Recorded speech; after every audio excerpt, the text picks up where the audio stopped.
Hello everyone, welcome back to the channel. ऐसे लोग जिन्होंने कि असेसमेंट ईयर 24-25 में अपडेटेड आईटीआर फाइल की थी, उनकी आईटीआर जबकि अभी प्रोसेस हो रही है तो उन्हें आउटस्टैंडिंग डिमांड की नोटिस इनकम टैक्स डिपार्टमेंट भेज रहा है। यहाँ पर जब आप अपनी पोर्टल पे लॉगिन करते हैं तो आपको अपडेटेड रिटर्न का यहाँ पे सेक्शन दिखता है, असेसमेंट ईयर 24-25। यहाँ पे आप देखोगे तो डिमांड के साथ ये आईटीआर प्रोसेस हो रही है। अब आपकी आईटीआर डिमांड के साथ प्रोसेस हुई है तो उसकी डिटेल आपको चेक करनी है। तो यहाँ पे आप इंटीमेशन ऑर्डर को डाउनलोड कर लीजिएगा, इसको आपको ओपन करना है। इसमें आपको अपना पैन नंबर लोअर केस में डालना है, कोई स्पेस नहीं देना है, और डेट ऑफ बर्थ अपनी इंटर करनी है। उसमें भी आपको कोई भी हाइफन वगैरह नहीं रहना चाहिए। आप जब इस पीडीएफ फाइल को ओपन करेंगे तो यहाँ पर आपको ये डिमांड दिख जाएगा कि कितना आपको पेमेंट करना है। ठीक है, अब इसकी डिटेल आपको चेक करनी है तो यहाँ पर आप नीचे स्क्रॉल करेंगे तो यहाँ पर आपने आईटीआर में जितनी भी इनकम की डिटेल्स यहाँ पे दे रखी है, डिडक्शन एग्जेम्पशंस की दे रखी है, सारी डिटेल्स आपके द्वारा आ जाती है। डिपार्टमेंट ने क्या कंसीडर किया हुआ है वो यहाँ पे आ जाता है।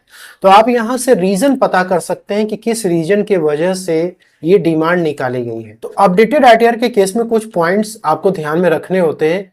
नॉर्मली जो आईटीआर फाइलिंग की ड्यू डेट होती है वो 31 जुलाई होती है, लेकिन आपको 31 दिसंबर तक लेट फीस के साथ आईटीआर फाइल करने का मौका मिलता है। यदि आप उसको मिस कर देते हैं 31 दिसंबर के बाद जब अपनी आईटीआर को फाइल करते हैं तो वो हमेशा आपकी आईटीआर अपडेटेड आईटीआर मानी जाती है। अपडेटेड आईटीआर के लिए भी आपको 12 मंथ्स और 24 मंथ्स का टाइम मिलता है। ठीक है, मतलब 2 साल तक आप अपनी आईटीआर को, यानी 24-25 की ही बात कर लें तो इसको 2 साल तक आप फाइल कर सकते हो। तो यदि आप 12 मंथ्स के अंदर फाइल करते हो तो उस केस में जो भी आपके टैक्सेस बनते हैं उस पर 25% एक्स्ट्रा एडिशनल टैक्सेस पे करने होते हैं, जो कि पेनाल्टी के तौर पे होता है। और 24 मंथ्स के अंदर यदि आप फाइल करते हो तो उस केस में जो भी टैक्सेस आपके आते हैं उस पर 50% के एडिशनल टैक्सेस पे करने होते हैं। और इसके अलावा सिंस कि आपने ड्यू डेट के बाद आईटीआर फाइल की हुई है तो ऐसे केस में लेट फीस लगता है। 5 लाख के नीचे आपकी इनकम है तो 1000 की लेट फीस, 5 लाख के ऊपर है तो उस केस में 5000 की लेट फीस लग जाती है।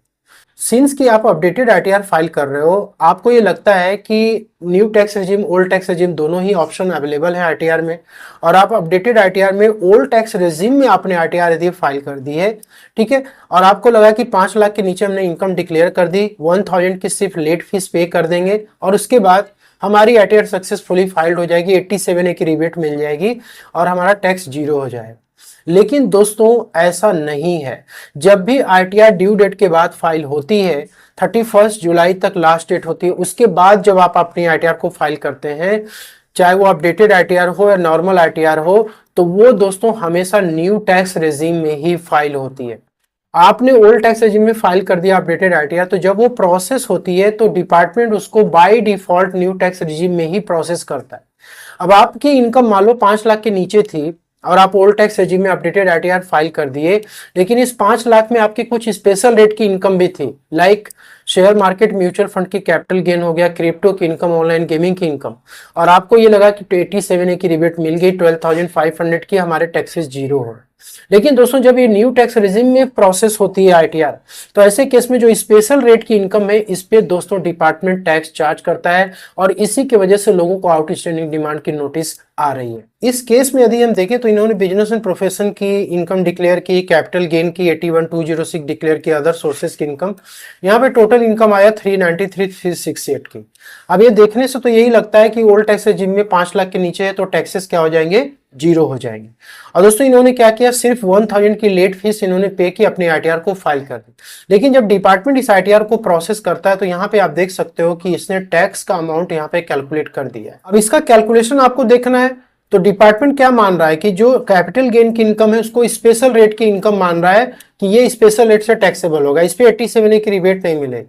और इसके वजह से जो नॉर्मल रेट की इनकम है उस पे तो 87A की रिबेट मिल गई 608 की, लेकिन जो स्पेशल रेट की इनकम थी उस पे दोस्तों यहाँ डिपार्टमेंट ने टैक्स लगा दिया। और इस पे ना केवल टैक्सेस लगाया बल्कि सेक्शन 234A, B और C में इंटरेस्ट भी यहाँ पे लग गया। ये एडवांस टैक्स का दोस्तों पेमेंट होता है जो कि आपको करना होता है। यदि आप नहीं कर पाते हैं और आईटीआर फाइल करते समय आपके टैक्सेस निकलते हैं तो ये दोस्तों एडवांस टैक्स की पेनाल्टी जो कि लगाई जाती है।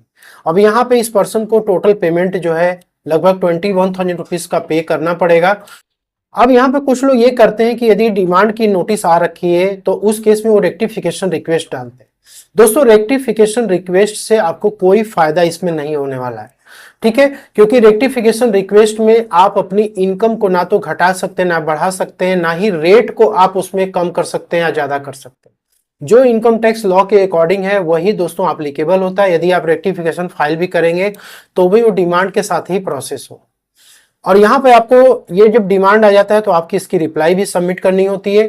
और यहाँ पे है कि एडवांस टैक्स का जो पेमेंट है, मैंने कई बार कहा है कि फाइनेंशियल 25-26 में आप अपनी इनकम को कैलकुलेट करिए कि आपकी इनकम यदि 5 लाख के नीचे आ रही है, लेकिन उसमें कुछ स्पेशल रेट की इनकम आपकी है, जैसे आपने कुछ शेयर मार्केट म्यूचुअल फंड में आपने कुछ बेचा हुआ है और आपको कैपिटल गेन हो रखी है, या ऑनलाइन गेमिंग की इनकम हो या क्रिप्टो मार्केट की इनकम हो, तो उसका आपको एडवांस टैक्स का पेमेंट 31 मार्च के पहले कंप्लीट करना है, ठीक है, जिससे कि आईटीआर फाइल करते समय 234A, 234B, 234C में आपको इंटरेस्ट दोस्तों एक्स्ट्रा, जो कि यूजलेस अमाउंट है, जो कि आपको पे करना हो, इसलिए आप एडवांस टैक्स पहले ही जमा कर दीजिए।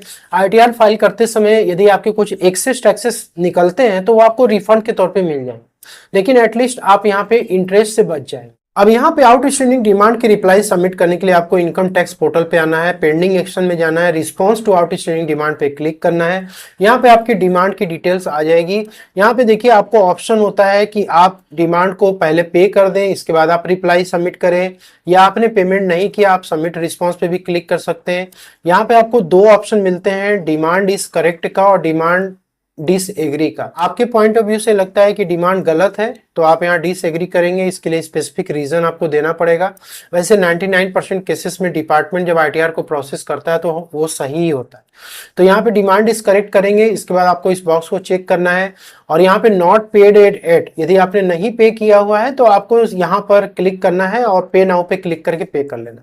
लेकिन यदि आपने पे कर दिया है तो ऐसे केस में आप क्या करोगे, इस पे सेलेक्ट करोगे, यहाँ पे चालान की डिटेल्स आपको डालनी पड़ेगी कि आपने कौन से हेड में पेमेंट किया है। जैसे ये रेगुलर असेसमेंट टैक्स का केस है तो आउटस्टैंडिंग डिमांड आप सेलेक्ट करोगे, यहाँ पे अमाउंट डालोगे, यहाँ बीएसआर कोड आप डालोगे, यहाँ सीरियल नंबर डालोगे, डेट ऑफ पेमेंट डालोगे।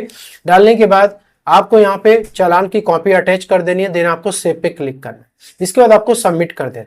जैसे आप सबमिट करेंगे आपकी डिमांड 1 से 2 दिन में दोस्तों पोर्टल से हट जाएगी और ये एडजस्ट हो जाएगा। इस तरीके से आप अपने आउटस्टैंडिंग डिमांड की रिप्लाई सबमिट कर सकते हैं। वीडियो यदि पसंद आए तो अच्छी लगे तो लाइक शेयर जरूर करें। Thank you so much.